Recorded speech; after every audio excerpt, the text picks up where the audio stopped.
Hi guys, welcome back.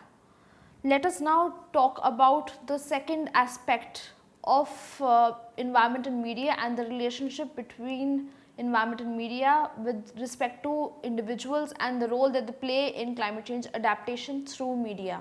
In order to be truly empowered, we need to assess and focus on the insight of how media communicates climate change and how we can participate as individuals to communicate climate change and to actually be more empowered. To take this forward, we will focus on SDG goal number 13 first, and then we will take forward on how media represents climate change in a brief manner, followed by how as an individual we can actually communicate better and relay information in a much more nuanced manner. SDG goal number 13 talks about taking urgent action to combat climate change and its impacts. The inclusion of Sustainable Development Goal number 13 of adaptation of climate change in 2015 by the United Nations reflect on the need to combat climate change.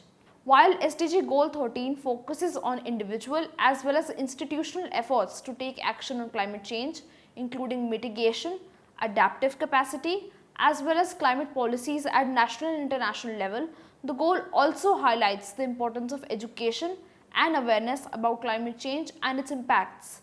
The role of an individual comes into the very picture of education and awareness, and the role of media information literacy therefore comes forward. We need to be media literate to comprehend the way media narrates the issue of climate science. We also need to obtain information literacy to understand it from all the aspects associated with climate science. The relevance of media and information literacy in the context of climate change derives from the content itself, the medium which is relaying the content as well, that is maybe print, television, new media, as well as the rationale behind relaying that particular content in that particular way. There are four interventions of media and information literacy in this particular context. First is access. We need to assess if we are able to access information on climate change in an unbiased manner across all sources, varying in ideology, political leanings and contexts. The second intervention is analyze. We also need to analyze the information critically and comprehensively with regard to the 5 W's, that is, who is the source, what is the information all about, whom does the information target, when was the information relayed, why is this particular information relayed in this particular manner at this point of time. The third intervention is evaluate. It is important to evaluate the information's validity and reliability by checking across multiple sources and determining the course of action related to relaying that particular information. The fourth aspect or the intervention of MIL is content creation. Now once we are able to access, analyze and evaluate climate communication in a better manner, you can now create content in order to spread the word regarding the issues in a more nuanced and informed manner. Moving forward, however, in order to analyze media and environment in a better manner and to be empowered truly, first we need to assess the ways in which media represents climate change. There are 4 main ways in which media represents climate change. The first is issue attention. Issue attention refers to the amount of exposure and attention that media is giving to a particular issue.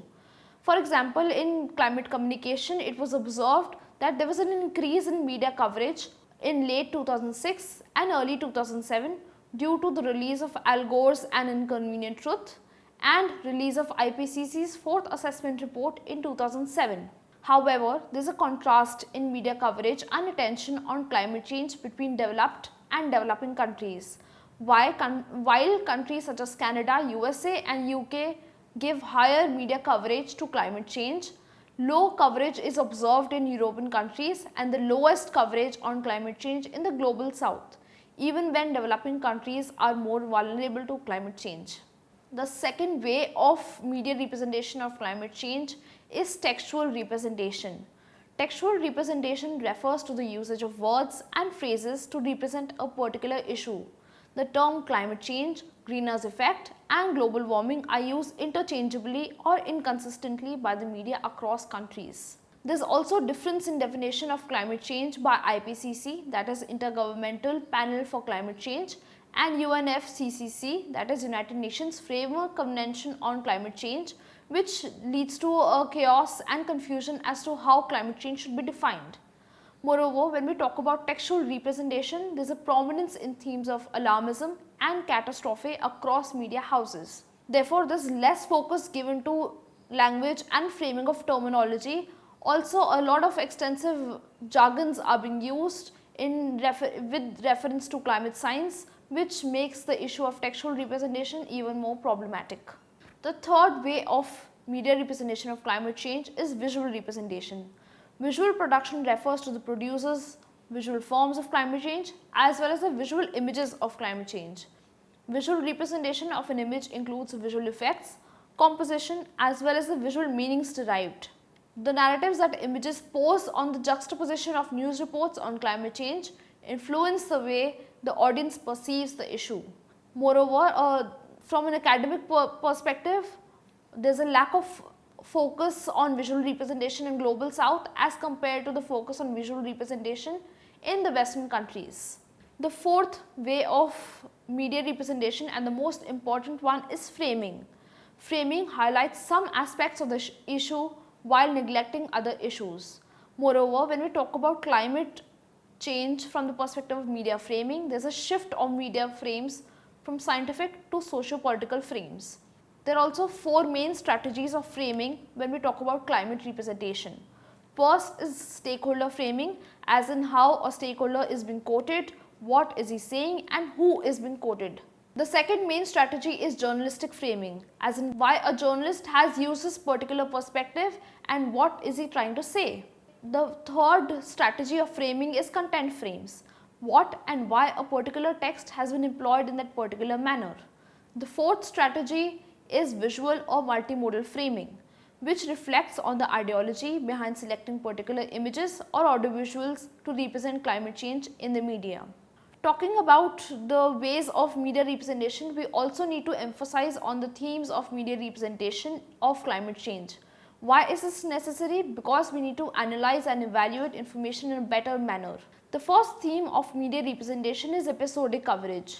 Media covers climate change only when an episode or an event has occurred and not on any theme, which further leads to climate change mitigation only and not adaptation to climate change. For example, IPCC's assessment report, extreme weather conditions, climate conclaves, etc. have been prominently covered by the media, while issues related to water security, energy security, food conservation are being neglected when it comes to general media representation of climate change. The second prominent theme is scientific certainty and anthropogenic nature of climate change. Scientific certainty refers to the certainty of climate change occurring, and anthropogenic climate change refers to human beings and their activities being responsible for climate change.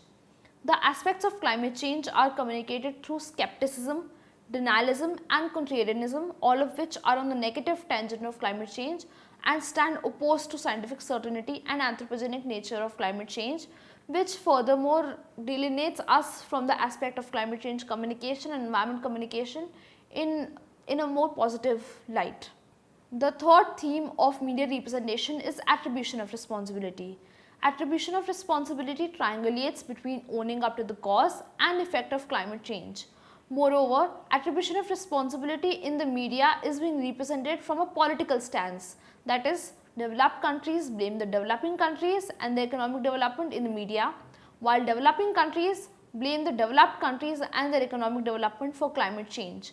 This also is being highlighted in climate politics, therefore might be a mirror image of what is being represented in the media. The fourth theme of media representation of climate change is domestication of climate change. Domestication deals with reportage on local and national issues pertaining to climate change. While different countries are vulnerable to climate change at different levels, the need to communicate climate change at regional and local level is important for better climate adaptation from an individual's perspective as well. The fifth and the most important theme of media representation of climate change is mitigation and adaptation. Mitigation measures are those actions that are taken to reduce and curb greenhouse gas emissions, while adaptation measures are based on reducing vulnerability to the effects of climate change. Mitigation therefore essentially attends to the causes of climate change, while adaptation addresses its impacts. In most countries, media lays focus on mitigation over adaptation, while UNFCCC and IPCC lay emphasis on adaptation in the current scenario, and that is what media's role ought to be. Moving forward, now that we have understood the analytical and evaluation part of climate communication from the media's perspective, let us now explore the avenues for individuals for participation. At individual level, the avenues of ICT for participating in combating climate change emerges from media and information literacy itself. The first major avenue is awareness and education. It is important to be aware about the issue of climate change. ICT enablers such as electricity and internet, as well as ICT tools such as mobile phone and laptop or desktop, help in building information on climate change. The internet is also playing an important role in building information and keeping us abreast of the concepts of climate change and the issues pertaining to it. The second avenue of an individual's participation in climate communication is evaluation. Evaluation of information and its reliability on a localized level through ICT is possible in the context of the internet's penetration. The third main avenue of an individual's role for participation in climate communication is action. One can take action by indulging in online climate activism and also by initiating action with regard to individual efforts such as setting up solar panels, using energy efficient lighting and appliances, etc. Now that we've talked about participation, online activism for climate change is an important aspect and is also one of the most important role an individual can play when it comes to climate change. Online activism has not only enabled empowerment but is also making us aware and educated about climate change and its aspects. The past 2 decades have transformed how interest groups, social movement organizations and individuals engage in collective action. Online media facilitates the process of social mobilization by reducing the cost of information, mobilization and participation. Online media also provides deliberative space for general public and activist groups to convey their message and gather support to act. It facilitates the creation of network communities of people by opening the door for people to show their support for a policy, campaign or an initiative. Signing petitions for movements worldwide, using hashtags, having better access to evidence of injustice, it has all had an impact on how often we put our political opinions out there on social media sites and the confidence we have in our ability to shift the status quo. Online movements such as Fridays for Future have taken off with figures like Greta Thunberg emerging from actions on social media sites. After her first school strike for climate, outside the Swedish parliament, iconic images spread across different digital platforms, eventually leading to coverage in more mainstream media. Millions of students around the world are joining the Swedish team to take part in the school strike for climate.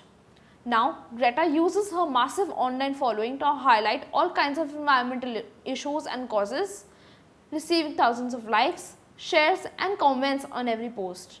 In India, hashtag Fridays for Future, hashtag Earth Hour, hashtag Save Earth have started trending as well on social media sites. Online activism can create opportunities for people who may not traditionally be seen as leaders. Anyone can sign up for an account on Facebook, Instagram or Twitter and start sharing their thoughts about the climate crisis to an audience. Without the rigid structures of a traditional organization, the internet allows completely new forms of activism to thrive, opening even more avenues to stand up for what you believe in. However, there is a blurred line between clicktivism and slacktivism. While clicktivism enables taking action for a social cause via online media spaces, slacktivism refers to the practice of supporting a political or a social cause by means such as social media or online petitions, characterized as involving very little effort or commitment. However, clicktivism has raised a lot of attention on climate change and its nuances across the globe with the rise in individuals' role in climate change. The knowledge creation, content creation, as well as the awareness levels have increased significantly on the online medium, which also translates into offline climate activism often. This is true empowerment of an individual to take action towards combating climate change. With the scope of understanding environment and media, we have now come towards the end of video lecture number 2. In a nutshell, we have focused on how media and information literacy can become an intervention for an individual to participate in climate communication and environment communication in a more better manner, and can participate on platforms such as social media sites in order to raise awareness and attention towards the issue of climate change.